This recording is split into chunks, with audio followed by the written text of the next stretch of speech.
Ndereti yegie mutaratara wa watho wa gutabania mogaruruku gatiba-ini ya bururi ni ingirire thiko ya keri umuthi. Hindi ya ithoma ria keri ria mutaratara uyu bunge-ini ya kibururi na Senate kuria kuma na ndereti hiyo gatagati ka miahu iri ya kiuteti ni undu wa mirugamo itiganite igie mutaratara uyu. Contribute to this constitutional amendment bill. Hindi ya gikaro kia umuthi njetokano ya bunge akieleweke na tagataga ne yumiririe na njira nene.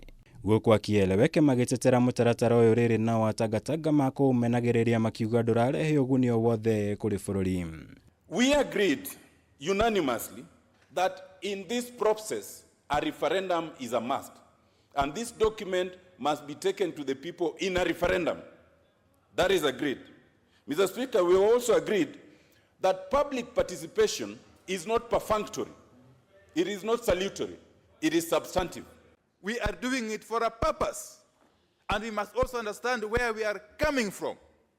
And that's why when you see me, Speaker, when you hear me speak even out there, I'm speaking very passionately, because I know that mischief can be played. There is room for mischief in every process. The offices that are being created are coming from one coalition. There before, governments were formed by coalitions when it was said we didn't have inclusivity.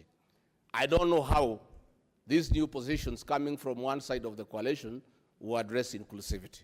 In my thinking, probably naively.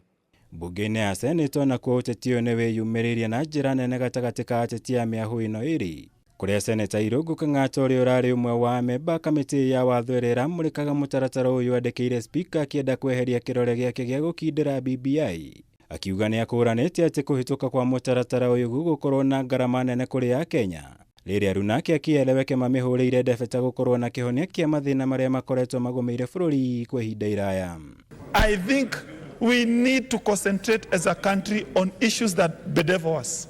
Issues of economics. We must ensure that we don't put all our resources in expanding legislature. We must remember we represent people. We should not make this society very heavy on the bureaucratic element of it. That, Mr. Speaker, if Parliament does not pass the bill, it is inconsequential, because the will of the people is supreme, because this is about popular initiative, and therefore the people will have the final say. But it was not the people who initiated the amendment of the Constitution. Riendekithia ria kumbwo kwa icigo bunge ingi 70 ni ringi rituthurire ndereti hiyo cikaro-ini cia umuthi.